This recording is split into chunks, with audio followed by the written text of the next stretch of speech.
Hi there, Sanmunani Mulweni. Welcome to Fix channel. If you're new here, please subscribe before the end of the video.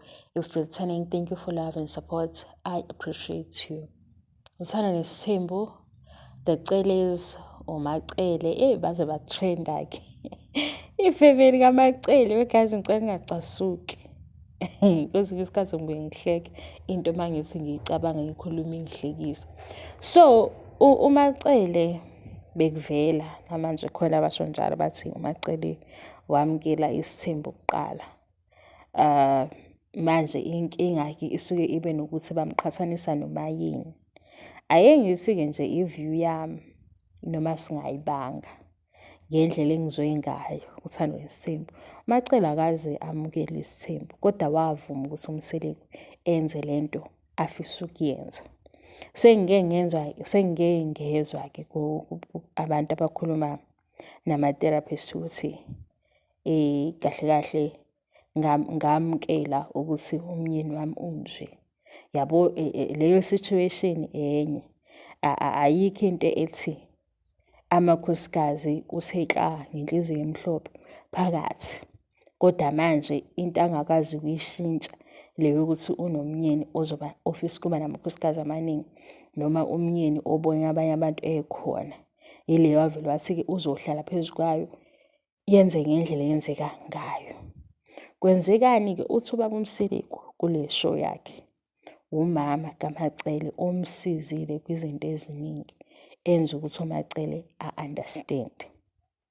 Angithi umama kaMacele. So into evelayo-ke shuthi ubaba uMseleko ubeba nama-conversation noma kaMacele mase kuma kaMacele ekhuluma noMacele bebonisane kube ukuthi bayavumelana. Kodwa uMacele ubelwa before ngoba ikhona into esho ubaba uMseleko ukuthi uMacele ngisho uMacele noMasawule babelwa be-against i-vision yakhe. Ngase ngithi-ke makufika uMasawule because akekho zincane izinto esizozisho ngoba manje sibambe okukhulunywa abakhona bekhuluma ngongekho. Iqalaphi-ke into njengoba-ke niyabazi omama baba ney'nhliziyo ey'thambile kakhulu. Omama abanawo into yomugqa.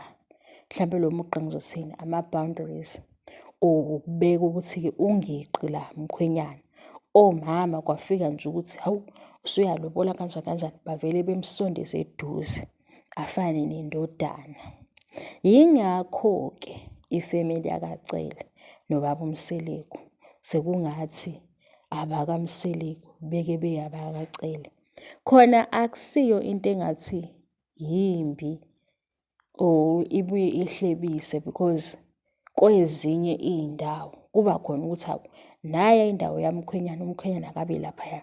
Mayesegamenxe kakhulu umkhwenyana noma ama-in-laws egamanxa kakhulu kuyaye kube khona ukukhuluma okungathisho.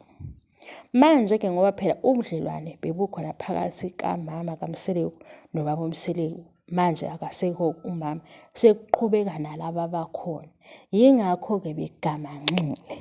Yingoba uMseleko bethi mayefika kaCele bethi feel at home. Ungayivula ne-fridge, ungahlala noma ikuphi uyabo ngoba omama banjalo. Kanti obaba ubaba ufuna ukuthi ukhuluma into eyodwa, ukhuluma into eqondile, uhlale laphaya, hhayi ukuthi uyakuzonda. Hhayi ukuthi uyakuzonda. Yingakho kungajwayele ukumbona eya kwelinye iside. Ileyo nto-ke obaba bafuna ukuthi nje amanga awafuneki la. Khuluma into eqondile, uhlala laphayana, la indawo yakho, kanjani. Usho mase uhamba yabo abafakani ephaketheni.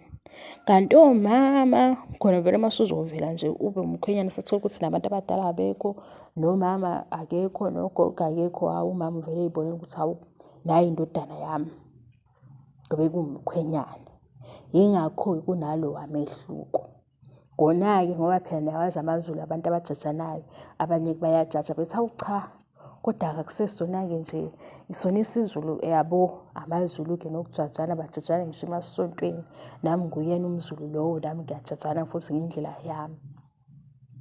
Manje njengoba engasekho-ke umama okuyena owacisha umugqa loya mugqa wama-boundaries abakhona-ke nabo basamenza ukuthi feel at home. Nabo befika futhi kwakhe, befika kusisi wabo benze into efanayo, befike berule. Omunye-ke usengakubuka ngokuthi hawu abakaMseleki sengathi bashiyeke emuva, osejaja-ke kanti ubudlelwane babo bebunjalo nje kusukela ekuqaleni. Owaze washo uMseleki wathi obenegalelo elikhulu owamsiza kakhulu kuMacele, umama kaMacele. Ngobani? uMacele wayengasi-understand-i isithembu.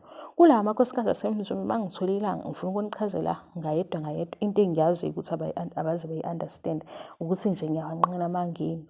Manje ukuthi ninamanga mase nikhuluma ku-social media nithi, uya-understand-a ini? Namanje uMacele uma kufika uMakhwela wavele wahleka ukuthi owakamakhelwane. Wahlekisa ukuthi nje uyazi ukuthi u-husband umamkhulu ngeke, yabo kule season uyangihlekisa. Yena uyangihlekisa ngezinto azenzayo ngoba zi-strange. Ngala uMayeni eyakhe ithweni bandla ngiyamzwela. Ngapha uMangwabe angimazi uMangwabe ukhuluma nge-timing nokugula. Kukhona ukugula, sikhona isikhathi esi-right sokugula. Bengizoxoxa ngokuthi-ke why oMacele begamenxe kulaba sebekhuluma ngayo because iya-trend.